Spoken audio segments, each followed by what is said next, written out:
Welcome back to my channels. Hello दोस्तों, आज हम बात करेंगे basic concept of microeconomics. यानी माइक्रो इकोनॉमिक्स के कुछ बेसिक कंसेप्ट की बात करेंगे और बेसिक कंसेप्ट में जानेंगे कि कौन सी बेसिक कंसेप्ट्स हैं। तो चले बात करते हैं। तो आज हम पहले बात करेंगे डोमेस्टिक टेरिटरीज की। देखिए डोमेस्टिक टेरिटरीज क्या होगी। अगर आप किसी नॉर्मल पर्सन से पूछो कि भाई डोमेस्टिक टेरिटरीज क्या है, तो नॉर्मल व्यक्ति कहेगा भाई जहाँ पे हम स्वतंत्र रूप से घूम सकते हैं, फिर सकते हैं, आ सकते हैं, जा सकते हैं, पैसा कमा सकते हैं, खा सकते हैं, वो हमारी डोमेस्टिक टेरिटरीज हो गई। यानी जिस बाउंड्री के अंदर हम आराम से आ जा सकते हैं, रह सकते हैं, खा पी सकते हैं, वो सब क्या है हमारी डोमेस्टिक टेरिटरीज की बात है। सीधी बात है। तो वो बोलेगा कि भाई डोमेस्टिक टेरिटरीज क्या है, तो political frontier of a country, यानी किसी एक कंट्री के अंदर जो क्या होगा, पॉलिटिकल फ्रंटियर्स होंगे, वो सब क्या होंगे, डोमेस्टिक टेरिटरी का पार्ट होगा। अब यहाँ पे वो व्यक्ति क्या है, मान लो कोई व्यक्ति है, पीपल्स है, अब यहाँ पे वो कहीं भी घूम सकता है, कहीं भी रह सकता है, खा सकता है, कमा सकता है, तो वो क्या कहेगा, वो कहेगा कि भाई पॉलिटिकल फ्रंटियर्स ऑफ कंट्री के, मतलब कि वो व्यक्ति स्वतंत्र रूप से कहीं अपने देश के अंदर घूम फिर सकता है, तो ऐसे व्यक्ति को क्या कहेंगे, डोमेस्टिक टेरिटरीज कहेंगे। ठीक है, ये कॉमन व्यक्ति कहेगा। लेकिन हम उसमें कुछ और चीजें जोड़ते हैं, या इकोनॉमिक्स के द्वारा कुछ और चीजें जोड़ दी जाती हैं। वो क्या है, पहले देखिए उसने क्या था, ships and aircraft owned and operate by the normal residents. ये शिप एंड एयरक्राफ्ट, अब मान लीजिए कोई एक शिप है, कोई एयरक्राफ्ट है, ठीक है, वो इंडियन है और वो कहीं दूसरी जगह ऑपरेट हो रही है, तो कहाँ का पार्ट होगा, that is part of domestic territory of India. वो क्या होगा, डोमेस्टिक टेरिटरी ऑफ इंडिया होगा। मान लीजिए कोई फॉर एग्जांपल ले लीजिए, मान लो एक प्लेन है। अब ये प्लेन क्या है, इंडियन प्लेन है या एयर इंडियन है, तो एयर इंडियन क्या होगा, ये ऑपरेट हो रही कहाँ पे, ये फ्लाई हो रही बिटवीन जापान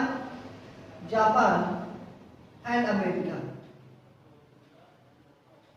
इसके बीच में जापान और अमेरिका के है, वो इंडिया का प्लेन किसका है, किसी इंडिया का प्लेन है, और वो किसके बीच में ऑपरेट हो रहा है, जापान एंड अमेरिका के बीच क्या हो रहा है, ऑपरेट हो रहा। तो हम उससे क्या बोलेंगे, उसे बोलेंगे डोमेस्टिक टेरिटरी ऑफ इंडिया, ना कि डोमेस्टिक टेरिटरी ऑफ जापान या अमेरिका।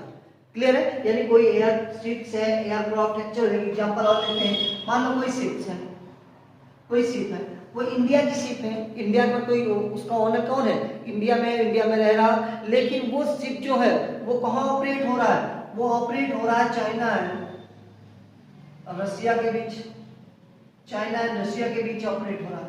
वो इंडिया का शिप है, इंडिया जो ओनरशिप है शिप का है, वो इंडिया में रह रहा है, लेकिन उसका शिप कहाँ पे ऑपरेट हो रहा है, उसका शिप ऑपरेट हो रहा है चाइना एंड रशिया में ऑपरेट हो रहा है।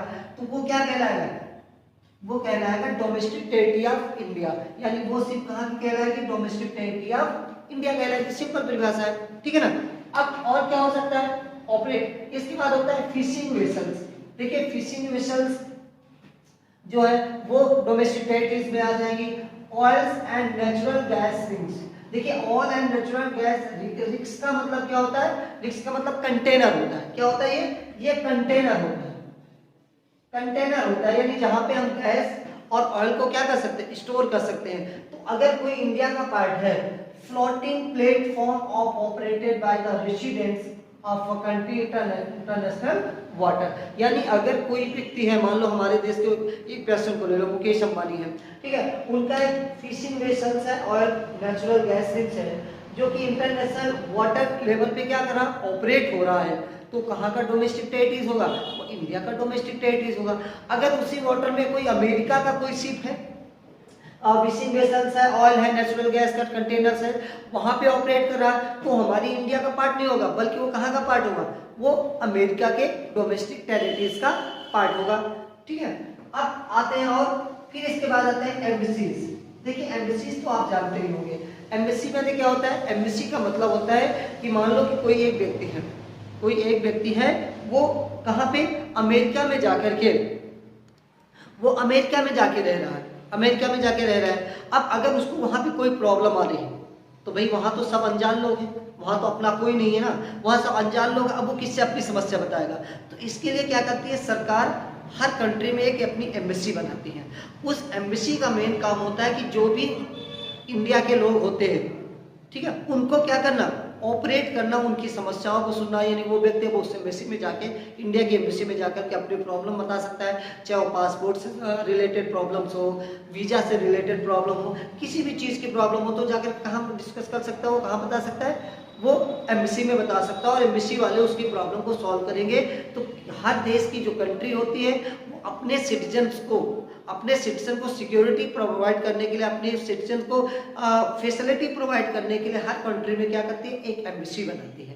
जैसे अमेरिका में इंडियन रह रहे हैं तो अमेरिका में एक इंडियन एम्बेसी बनेगी, जापान में रह रहा है तो जापान में एक इंडिया एम्बेसी बनेगी। उसी तरह अमेरिका के कुछ लोग इंडिया में रह रहे हैं तो अमेरिका वाले एक अपनी एम्बेसी यहाँ बनाएंगे, ताकि वो अपने लोगों को क्या कर सके, प्रोटेक्ट कर सके, अपने लोगों को फैसिलिटी प्रोवाइड कर सके, उसे बोला जाता है एम्बेसी। तो ये एम्बेसीज किसके पार्ट का आ गया, डोमेस्टिक टेरिटरीज का पार्ट आ गया। किसके पार्ट आ गया, डोमेस्टिक टेरिटरीज का। तो अगर हमारी कोई एम्बेसीज अमेरिका में बनी हुई है तो वो इंडिया की डोमेस्टिक टेरिटरी होगी, और अगर अमेरिका की कोई एम्बेसी कहाँ बनी हुई है, इंडिया में बनी हुई है, तो अमेरिका की डोमेस्टिक टेरिटरी की बात होगी। ठीक है, कंसर्ट्स। अब ये क्या होता है, कंसर्ट्स का मतलब होता है कि अगर मान लो कि हम अपने देश को प्रमोट करने के लिए किसी दूसरे देश में गए, ठीक है, हम अपने देश में बता रहे हैं ताकि हमारा क्या हो गया, ट्रेड बढ़ सके कि हमारे इंडिया में ऐसा है, हमारे इंडिया में इतनी सिक्योरिटीज़ है, इतना आपको प्रॉफिट होगा, ये सब चीज़ें हम बता रहे हैं। तो हमें जहाँ रहने के लिए मिलेगा वो पार्ट क्या कहलाएगा, कंसल्टेंसी कहलाएगा। एंड मिलिट्री स्टेबलाइजमेंट, और हमारी जो मिलिट्री होती है, अब मिलिट्री का मतलब होता है जैसे हमारी इंडिया की मिलिट्री है कोई, ठीक है, और ये दो देशों के बीच में कोई एक्सरसाइज करने का, ये वार एक्सरसाइज की बात करें, जैसे युद्ध अभ्यास किसे कहते हैं। जैसे मान लो अभी इंडिया के लोग कहाँ श्रीलंका गए थे, इंडिया की मिलिट्री श्रीलंका गई थी, और इससे पहले साउथ अफ्रीका में भी हम साउथ अफ्रीका के साथ युद्ध अभ्यास कर चुके हैं, यानी एक्सरसाइज, वार एक्सरसाइज कर चुके हैं। तो वो क्या कहलाएगी, डोमेस्टिक टेरिटरी ऑफ इंडिया कहलाएगी। मान लो इंडिया की मिलिट्री है और इंडिया की मिलिट्री अमेरिका गई हुई, अमेरिका के जो सोल्जर्स हैं, अमेरिका की मिलिट्री है, उनके साथ मिलकर के एक वार एक्सरसाइज करने गई है, यानी युद्ध अभ्यास करने गई है। तो वो वहाँ की डोमेस्टिक टेरिटरी नहीं कहलाएगी, बल्कि वो मिलिट्री जो है वो हमारे देश की यानी इंडिया की डोमेस्टिक टेरिटरी कहलाएगी। अब सपोज करो मान लो अमेरिका के मिलिट्री फोर्स आ रही, अमेरिका की मिलिट्री फोर्स हमारे यहाँ आ रही कोई ठीक है अभ्यास करने के लिए, एक्सरसाइज करने के लिए, तो वो क्या कहलाएगी, वो कहलाएगी अमेरिका की डोमेस्टिक टेरिटरी कहलाएगी, ना कि हमारे देश की डोमेस्टिक टेरिटरी कहलाएगी। तो बात समझिए कि डोमेस्टिक टेरिटरीज क्या है, पॉलिटिकल टेरिटरी ऑफ कंट्री, यानी एक बाउंड्री के अंदर जो चीज है वो, plus ships aircraft operate on and operate by the normal resident, यानी कोई शिप है, कोई एयरक्राफ्ट है जो कि किसी दूसरे देश में ऑपरेट हो रहा है, लेकिन उसका मालिक कहीं जहां का है वो वहां की डोमेस्टिक टेरिटरी का पार्ट कहलाएगी। तो उसके बाद है fishing vessels, oil, natural gas rings, floating platform operated by resident of country in international water. International water में जो भी फिशिंग वेसल्स हैं, ऑयल, नेचुरल गैस ऑपरेट हो रहे हैं, वो कहाँ का पार्ट कहलाएगी, वो डोमेस्टिक टेरिटरी, और वो जहाँ की होगी वहाँ की डोमेस्टिक टेरिटरी का पार्ट कहलाएगी। इसके बाद आती एम्बेसीज, एम्बेसी हो गई, कंसल्टेट्स हो गए, एंड मिलिट्री स्टेबलाइजमेंट। ये सब कहाँ की आएगी, उसी देश की कहलाएगी जहाँ से वो बिलोंग कर रही है, जहाँ की वो है वहाँ की वो डोमेस्टिक टेरिटरी का पार्ट कहलाएगी। तो हमने देखा कि ये डोमेस्टिक टेरिटरीज। ओके, अभी थोड़ा सा डाउट होगा आपको इस चीज़ का, तो मैं इसको क्लियर कर लेता हूँ एग्जाम्पल से क्या हुआ।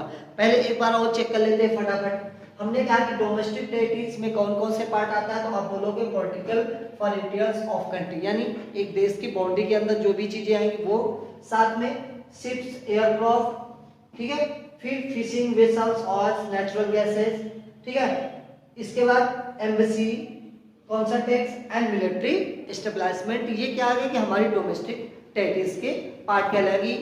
क्लियर है, यहाँ तक की बात तो क्लियर हो गई होगी।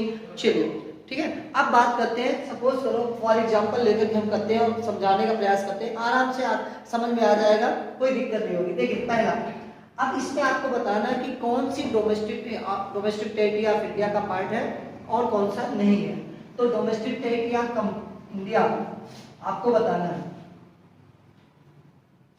डोमेस्टिक टेरिटरी ऑफ इंडिया यानी कौन सा इंडिया में डोमेस्टिक टेरिटरी का पार्ट होगा। तो चलिए फटाफट इसको डिस्कस कर लेते हैं। जैसे क्वेश्चन लिखा हुआ एग्जांपल है, an America company India, America की कंपनी है जो कि इंडिया में है, अमेरिका की कंपनी जो है कि इंडिया में है, तो क्या ये इंडियन डोमेस्टिक टेरिटरी का पार्ट है? चलो चेक कर लेते हैं, क्या ये हमारी पॉलिटिकल फ्रंटियर्स के अंतर्गत आता है? यस। अब सीधी बात आ गई, हमारे पॉलिटिकल फ्रंटियर, ठीक है, पॉलिटिकल फ्रंटियर के अंतर्गत आ रहा, यस, ये हमारी क्या है, इंडियन डोमेस्टिक टेरिटरी का पार्ट होगा, क्योंकि सीधी बात कह रहा है पॉलिटिकल फ्रंटियर ऑफ कंट्री, ये हमारी बाउंड्री के अंदर आ गई ना, यानी हमारे देश में बनी हुई है, तो ये हमारे देश की डोमेस्टिक टेरिटरी का पार्ट कहलाएगा। क्लियर है? दूसरा क्या कह रहा, सॉरी इसमें लगेगा, यस। इसके बाद क्या कह रहा, and Indian company in Japan. अब देखिए, इंडियन कंपनी इन जापान यानी भारत की एक कंपनी है, मान लो एक पर्सन है और उसकी जो कंपनी है वो जापान में है, ठीक है, तो क्या हम चेक करेंगे क्या वो पॉलिटिकल फ्रंटियर ऑफ कंट्री, क्या वो हमारी बाउंड्री के अंदर आ रहा, नहीं आ रहा, क्या वो शिप्स एंड एयरक्राफ्ट है, नहीं है, क्या वो फिशिंग वेसल्स के अंतर्गत आता है, नहीं आता, ये फिशिंग वेसल्स के अंतर्गत नहीं आता, क्या कोई एम्बेसी है, नहीं है, क्या कंसल्टेंसी है, नहीं है, क्या मिलिट्री एस्टेब्लिशमेंट है, नहीं है, तो ये हमारी इंडिया की पार्टी का पार्ट नहीं है, ये हमारी डोमेस्टिक टेरिटरी का पार्ट नहीं है। क्लियर हो गया? आयो देखो, दूसरी बात है, तीसरा एग्जांपल है, company in India owned by resident of USA. एक कंपनी है इन इंडिया में owned by the resident of USA, जो ऑपरेट करता है यूएसए के द्वारा ऑपरेट किया जाता है, लेकिन कहां पे है, इंडिया में है, तो क्या वो हमारे पॉलिटिकल फ्रंटियर के अंतर्गत आता है? यस, आ गई, यस, कोई दिक्कत नहीं, पॉलिटिकल फ्रंटियर के अंतर्गत आ गई तो कोई दिक्कत नहीं, वो हमारी इंडिया की डोमेस्टिक टेरिटरी का पार्ट हो जाएगी। क्लियर?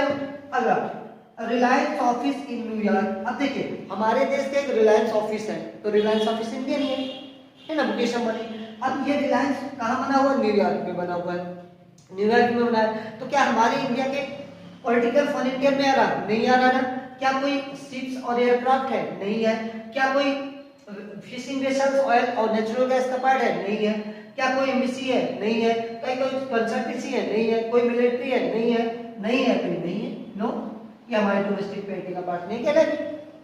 क्लियर है? अगला देखो, इंडिया एम्बेसी इन इंडिया, ठीक है, इंडिया की एम्बेसी है और कहां पे है, इंडिया में ही है भाई। अब वो फ्रंटियर बाउंड्री के अंतर्गत आ गया, पॉलिटिकल फ्रंटियर के अंतर्गत आ गया, यस, हो गया काम खत्म। अब क्या है, अमेरिकन एम्बेसी इन इंडिया। अब अमेरिका की एक एम्बेसी है जो कि इंडिया में है, अमेरिका की एम्बेसी कहां पे है, इंडिया में है, तो क्या वो डोमेस्टिक टेरिटरी ऑफ इंडिया कहलाएगी? चलो चेक कर लेते हैं, क्या ये पॉलिटिकल फ्रंटियर के अंतर्गत आता है, नहीं आता, क्या ये शिप्स एंड एयरक्राफ्ट है, नहीं है, क्या ये फिशिंग वेसल्स है, नहीं है, क्या ये एम्बेसी है, यस, ये एम्बेसी है। अब ये एम्बेसी हो गई तो हमारी डोमेस्टिक टेरिटरी का पार्ट, ये एग्जेप्शन में कहलाता है कि हमारी डोमेस्टिक टेरिटरी का पार्ट नहीं होगा, बल्कि अमेरिका की डोमेस्टिक टेरिटरी का पार्ट होगा, तो नो, ये नहीं है, क्योंकि एम्बेसी आ गई ना, इनमें से कोई अगर एक है तो वो डोमेस्टिक टेरिटरी का पार्ट है, नहीं तो नहीं है। अब ये देखिए, profit earn by a foreign bank and it's branch in India, यानी प्रॉफिट अर्न किया जा रहा बाय फॉरेन बैंक द्वारा and it's branch in India, यानी एक विदेशी कंपनी है, वो अपने इंडिया में उसकी ब्रांच है और यहाँ पे वो प्रॉफिट अर्न कर रहा है, तो क्या वो इंडिया की डोमेस्टिक टेरिटरी का पार्ट है? तो पहले चेक करो, क्या हमारी पॉलिटिकल फ्रंटियर के अंतर्गत आता है? यस, आता है, मतलब हो गया, मतलब आंसर हो गया कि ये हमारी डोमेस्टिक टेरिटरी का पार्ट कहलाएगी। क्लियर हो गया होगा? चलिए अगला एग्जांपल देख लेते हैं, profit earn by Indian company in Singapore. अब हमारी कंपनी है जो कि सिंगापुर में प्रॉफिट को अर्न कर रही है, सिंगापुर में प्रॉफिट अर्न कर रही है, क्या वो पॉलिटिकल फ्रंटियर ऑफ कंट्री में आ रहा, नहीं आ रहा, हमारी बाउंड्री का पार्ट नहीं है, क्या वो शिप्स एयरक्राफ्ट है, नहीं है, क्या फिशिंग वेसल्स के अंतर्गत आ रहा, नहीं, किसी के अंदर, किसी के अंदर नहीं आता, नो, ये हमारी डोमेस्टिक टेरिटरी का पार्ट नहीं है। ओके, अगला, salary received by USA resident working in Indian high commission in USA, working in Indian high commission in USA, ठीक है, तो क्या कह रहा था, salary received by USA resident working in Indian high commission in USA, yes. अब हम देखते हैं कि भाई कोई सैलरी है रिसीव करा बाय यूएसए रेसिडेंट, लेकिन काम कहाँ कर रहा है, काम तो इंडिया की हाई कमीशन में कर रहा है, इंडिया के बाउंड्री से, तो क्या वो पॉलिटिकल फ्रंटियर्स के अंतर्गत आती है? यस, वो इंडिया के पॉलिटिकल फ्रंटियर के अंतर्गत आती है, तो yes, it is a domestic territory of India. I hope ये क्लियर हो गया होगा, एकदम सिंपल है। फिर देखते हैं दूसरा टॉपिक हमारा क्या आता है। दूसरा टॉपिक आता है नॉर्मल रेसिडेंट। नॉर्मल रेसिडेंट का मतलब हुआ कि A resident of a country is a person or institution। देखिए इसमें दोनों आएंगे, पर्सन भी आएगा और इंस्टीट्यूशन भी आएगा। पर्सन भी आएगा और क्या आएगा, इंस्टीट्यूशन भी आएगा, ठीक है। और resident of a country who as a person और institution who ordinarily resident in a country for more than 1 year, for more than 1 year। देखिए इसमें 1 year का concept, for more than 1 year मतलब 1 साल से ऊपर कोई भी पर्सन हो, कोई भी इंस्टीट्यूशन हो, अगर वो 1 साल से ऊपर किसी भी देश में रह रही है तो वो वहाँ की क्या हो जाएगी, नॉर्मल रेसिडेंट का पार्ट कहलाएगा। सपोज करो हम इंडियन हैं लेकिन हम अमेरिका में 15 मंथ से रह रहे हैं या 16 मंथ से रह रहे हैं या 17 मंथ से रह रहे हैं, तो फिर हम कहाँ के नॉर्मल रेसिडेंट को काउंट किए जाएंगे, हम अमेरिका में नॉर्मल रेसिडेंट के रूप में काउंट किए जाएंगे, इंडिया में नहीं। क्लियर है, यानी कहता है resident of a country is a person और institution whose ordinarily resides in a country for more than 1 year। यानी 1 साल से ऊपर जिस भी देश में हम रह रहे हैं, जिस कंट्री में हम रह रहे हैं, हम वहाँ के नॉर्मल रेसिडेंट पार्ट कहलाएंगे, ठीक है। जैसा अभी हमने बताया कि मान लो कि एक व्यक्ति है जो कि वो इंडिया का है लेकिन वो जाकर के जापान में लगभग 20 मंथ से रह रहा है। कितने में, 20 मंथ से रह रहा, मतलब 1 साल से ऊपर रह रहा ना। और जब 1 साल से ऊपर रह गया तो कहाँ का हो जाएगा, नॉर्मल रेसिडेंट ऑफ जापान, ठीक है। वो नॉर्मल रेसिडेंट ऑफ इंडिया फिर नहीं कहा जाएगा। क्लियर है। और कहते हैं whose economic interest also lies in that country, यानी वो व्यक्ति जहाँ पे रह रहा है वहीं पे भी इकोनॉमिक एक्टिविटी कर रहा है। ये देखो इकोनॉमिक एक्टिविटी का मतलब, इकोनॉमिक एक्टिविटी में 3 चीजें आ जाती है। इकोनॉमिक इंटरेस्ट क्या होता है, ये 3 चीजें आ जाती है। याद रखना कौन कौन सी 3 चीजें आ जाती हैं, इधर आप देख लीजिए। इकोनॉमिक इंटरेस्ट के अंतर्गत ये एक तो के मतलब खाना, खाना, कमाना एंड खर्चना। यानी हम वहीं पे क्या करें, उसी कंट्री में हम रह रहे हैं, उसी देश में हम क्या करें, मनी को अर्न कर रहे हैं, कमा रहे हैं, फिर वहीं पे हम खा रहे हैं, ठीक है, एक्सपेंड कर रहे हैं, और हम क्या कर रहे हैं, वहीं पे हम खर्चा कर रहे हैं, एक्सपेंड कर रहे हैं। मतलब उसी देश में हमने कमाया, उसी देश में हमने खाया, उसी देश में हमने खर्चा किया, तो हम क्या कहलाएंगे, उसी देश के नॉर्मल रेसिडेंट कहलाएंगे। क्लियर है। जैसे सपोज करो हम इंडियन हैं, हम इंडिया में रह रहे हैं, इंडिया में खा रहे हैं, इंडिया में रह रहे हैं, हम नॉर्मल रेसिडेंट ऑफ इंडिया। हम किसी दूसरे देश में चले गए, ठीक है, मान लो एक व्यक्ति किसी दूसरे देश में चला गया, अब वहाँ 1 साल से ज्यादा वो वहीं रह रहा है, वहीं खा रहा है, वहीं खर्च कर रहा है, 1 साल से ऊपर, तो क्या कहलाएगा, normal resident of that country. वो उसी कंट्री का नॉर्मल रेसिडेंट कहलाएगा जहाँ पे वो 1 साल से ज्यादा रह रहा है, ठीक है। वो फिर नॉर्मल रेसिडेंट ऑफ इंडिया नहीं कहलाएगा, वो नॉर्मल रेसिडेंट ऑफ कंट्री वहीं का कहलाएगा। तो जो भी व्यक्ति 1 साल या जो भी इंस्टीट्यूट या जो भी पर्सन 1 साल से ज्यादा जिस कंट्री में रह रहा है वो वहाँ का नॉर्मल रेसिडेंट कहलाएगा, और उसी देश में वो क्या कर रहा है, इकोनॉमिक एक्टिविटी कर रहा है। वो इकोनॉमिक एक्टिविटी 3 वर्ड हो गए, खाना, कमाना एंड खर्च करना। ये तो इकोनॉमिक एक्टिविटी को 3, तो खाना, कमाना और खर्च करना। अब हम इसको कुछ एग्जांपल्स देकर के समझते हैं, कुछ हमारे एग्जांपल्स हैं, उनको हम समझते हैं कौन से नॉर्मल स्टूडेंट का पार्ट होगा और कौन सा नॉर्मल स्टूडेंट का पार्ट नहीं होगा। तो चलिए समझते हैं फॉर एग्जांपल्स के लिए कैसे। अब आप कह रहे हो फॉरेन विजिटर्स एंड ट्रेवलर्स। देखिए जो फॉरेन विजिटर्स एंड ट्रेवलर्स होंगे, it is not a part of normal resident of India. तो हु इज नॉट पार्ट, यहाँ पे क्या डिस्कस कर रहे हैं, who is not normal resident, normal resident, यानी इनमें से कौन सा नॉर्मल रेसिडेंट इंडिया का नहीं है। तो देखिए फॉरेन विजिटर्स एंड ट्रेवलर्स, ये क्या है, जो विजिटर्स हैं, जो ट्रेवलर्स हैं, आए महीने, 2 महीने, 3 महीने, 4 महीने रह करके चले जाएंगे, ये विजिट करने आए थे, यहाँ पे घूमने फिरने आए थे, ठीक है, ट्रैवलिंग के रूप में आए थे, तो ये तो 2-4 महीने बाद ऑटोमेटिक चले जाएंगे। तो क्या नॉर्मल रेसिडेंट ऑफ इंडिया कहलाएंगे? नहीं। लेकिन अगर यही विजिटर 2 साल से यहीं पे रह रहा है तो फिर वो नॉर्मल रेसिडेंट ऑफ इंडिया कहलाएगा, फिर नॉर्मल रेसिडेंट ऑफ उस कंट्री का नहीं कहलाएगा, हमारी कंट्री का। क्यों? क्योंकि वो 1 साल से ऊपर रह रहा है, और जब वो 1 साल से ऊपर रह रहा है तो क्या नॉर्मल रेसिडेंट ऑफ इंडिया कहलाएगा।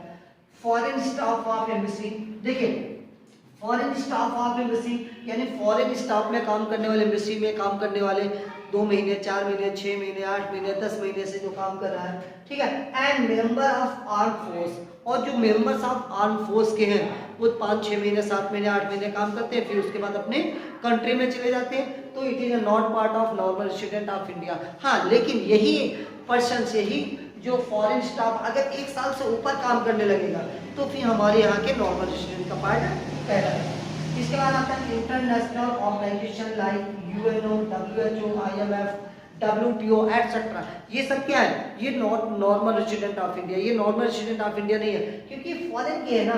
यूएनओ, WHO, IMF, WTO ये हमारे इंडियन का पार्ट नहीं है, यानी हमारी नॉर्मल स्टूडेंट का पार्ट नहीं है, वो वहाँ की नॉर्मल स्टूडेंट के पार्ट है जहाँ से ये बिलोंग कर रहे हैं। इसके बाद आता है बॉर्डर वर्कर, ठीक है। बॉर्डर वर्कर भी हमारे नॉर्मल स्टूडेंट का पार्ट नहीं है। बॉर्डर वर्कर का मतलब है जैसे कुछ बाउंड्रीज हैं, कुछ बॉर्डर वगैरह, जैसे मान लो पाकिस्तान और इंडिया के बीच के बॉर्डर मान लें, या नेपाल और इंडिया के बीच के बॉर्डर मान लें। तो जैसे कुछ पाकिस्तानी हमारे देश में रोज आते हैं, यहाँ पे काम करते हैं और शाम को अपने घर रिटर्न चले जाते हैं, तो क्या हमारे नॉर्मल स्टूडेंट पार्ट कहलाएंगे? नहीं, वो हमारे नॉर्मल स्टूडेंट नहीं, वो वहीं के नॉर्मल स्टूडेंट कहलाएंगे जहाँ की वो रहने वाले हैं। क्यों? क्योंकि वो वहीं रह रहे हैं, खा पी रहे हैं वहीं पे, केवल वो जॉब के लिए यहाँ पे आते हैं और सुबह आते हैं, मॉर्निंग में आते हैं और इवनिंग में वापस चले जाते हैं। मान लो इंडियंस लोग हैं, अब इंडियंस पीपल्स कुछ लोग हैं, कुछ बॉर्डर में है, जैसे बाघा बॉर्डर की बात करें तो वहां से वो पाकिस्तान बॉर्डर में जाते हैं, काम करते हैं और शाम को क्या करते हैं, फिर वापस चले जाते हैं। तो कहाँ के नॉर्मल स्टूडेंट? वो इंडिया के नॉर्मल स्टूडेंट का है। लेकिन वही व्यक्ति जब 1 साल से ज्यादा वहां काम करने लगेगा, यानी वहीं रह करके वो काम करने लगे 1 साल से ज्यादा, तो फिर हमारे नॉर्मल स्टूडेंट ऑफ इंडिया का पार्ट नहीं कहलाएगा। क्लियर? वो तो रोज जाते हैं और रोज चले जाते हैं, जैसे भारत और नेपाल के बीच में लोग अप डाउन करते हैं रोज, तो ये क्या कहलाएंगे? तो बॉर्डर वर्कर भी नॉर्मल स्टूडेंट नहीं कहलाएगा। वो जिस देश नॉर्मल स्टूडेंट उसी में काउंट किया जाएगा और जिस देश से वो बिलोंग कर रहा है। आई होप ये चीजें आपको समझ में आ गई होगी। चलिए ओके, अब हम जानेंगे कौन सा normal resident, who are the Indian resident. अब हम जानेंगे कौन सा इंडियन रेसिडेंट है, ठीक है। अभी तक तो हमने देखा कि नॉट नॉर्मल रेसिडेंट्स है, अब हम देखेंगे कौन सा रेसिडेंट है इंडियन का। तो पहला पॉइंट आ जाता है, पहला एग्जांपल आप समझ लेते हैं। कहते हैं Indians working in Indian embassy in USA. अब इंडियन वर्किंग यानी इंडियंस है जो भी काम कर रहा है इन इंडिया में, in India embassy in USA, जो कि इंडिया की एम्बेसी है लेकिन कहाँ पे बनी हुई है? यूएसए में बाहर बनी हुई है। तो इंडियन सी वर्किंग काम कर रहा है कहाँ के? यूएसए में काम कर रहा है। तो वो काम कर रहा है तो बेचारा 2 महीने 4 महीने 6 महीने काम करेगा, तो ये कहाँ का पार्ट कहलाएगा? तो यस, ये इंडियन रेसिडेंट का पार्ट कहलाएगा। Yes, clear? तो वहाँ यहाँ का पार्ट इंडियन का पार्ट कहलाएगा। कोई दिक्कत है? क्योंकि वो इंडियन है ना, वो वहाँ पे जो यूएसए में असेंबली बनी हुई है, असेंबली बनी हुई है, ठीक है, एम्बेसी बनी हुई है, उस पे काम कर रहा है और वो 2 महीने 3 महीने 4 महीने काम करेगा, वो तो हमारे नॉर्मल रेसिडेंट का पार्ट कहलाएगा ना। चलिए अगर कहते हैं Indian going to Britain for watching football match. अब कोई इंडियंस गया, वो ब्रिटेन गया, हुआ क्या? फुटबॉल मैच देखने गया है। तो फुटबॉल मैच देखने 2 दिन 3 दिन 4 दिन 15 दिन के लिए गया है, तो क्या वो नॉर्मल रेसिडेंट ऑफ ब्रिटेन कहलाएगा? नहीं, वो नॉर्मल रेसिडेंट ऑफ इंडिया। तो यस, ये नॉर्मल रेसिडेंट ऑफ इंडिया कहलाएगा, ये नॉर्मल स्टूडेंट ऑफ इंडिया कहलाएगा। अगर कहते हैं Indian working in WHO office located in American for less than 1 year. अब इंडियन वर्किंग कर रहे हैं इन WHO में काम कर रहे हैं, ठीक है, जो कि लोकेटेड है कहाँ पे? अमेरिका में, फॉर लेस देन 1 ईयर, यानी अमेरिका में लोकेटेड है लेकिन 1 साल से कम समय के लिए काम कर रहे हैं। तो क्या हमारे डोमेस्टिक टेरिटरीज का पार्ट कहलाएंगे? यस, हमारे डोमेस्टिक पार्ट का पार्ट कहलाएंगे। वो इंडियन डोमेस्टिक, वो इंडियन नॉर्मल रेसिडेंट का पार्ट कहलाएंगे। कहाँ के? इंडियन नॉर्मल, क्योंकि 1 साल से कम काम कर रहे हैं ना। तो जब 1 साल से वो कम काम कर रहे हैं कहाँ पे? अमेरिका में जाकर के, ठीक है, अमेरिका की एम्बेसी में WHO में काम कर रहे हैं या UNO में काम कर रहे हैं या WTO में काम कर रहे हैं, लेकिन 1 साल से कम काम कर रहे हैं, तो इंडियन के नॉर्मल रेसिडेंट का पार्ट कहलाएगा, ना कि अमेरिका का। क्लियर है? इसके बाद आता है Russian visit red fort for a month. यानी अब कुछ रशियंस आए हैं, वो विजिट किए क्या? रेड फोर्ट देखने के लिए इंडिया में आए हैं, ताजमहल देख, वो लाल किला देखने के लिए। तो लाल किला देखने के लिए गए, तो क्या हमारे नॉर्मल रेसिडेंट पार्ट कहलाएंगे? नो, ये इंडियन के नॉर्मल रेसिडेंट पार्ट नहीं कहलाएंगे, बल्कि वो रशिया के नॉर्मल रेसिडेंट पार्ट कहलाएंगे। Clear? USA tourist who stay in the Indian 3 months. अब कोई यूएसए का टूरिस्ट है जो कि इंडिया में 3 महीने से रुका हुआ है, तो कहाँ का नॉर्मल रेसिडेंट कहलाएगा? तो कहाँ का कहलाएगा? वो हमारे देश का तो कह नहीं रहेगा, यानी वो तो यूएसए का ही नॉर्मल रेसिडेंट कहलाएगा ना, क्योंकि 3 महीने के लिए रुका है, 1 साल से कम है ना। और जब 1 साल से कम होता है तो वो जिस कंट्री का होता है वहां का नॉर्मल रेसिडेंट कहलाता है, इंडिया का नहीं कहलाएगा। तो नो, ठीक है। तो यहाँ तक आई होप ये बातें आपको समझ में ही आ गई होंगी। आज मैं आशा कर रहा हूँ कि आपको ये पूरी की पूरी चीजें क्लियर हो गई होंगी, ठीक है। तो आप मिलते हैं नेक्स्ट वीडियो में नेक्स्ट टॉपिक के साथ। तो आज के लिए इतना है। Okay, bye bye, take care.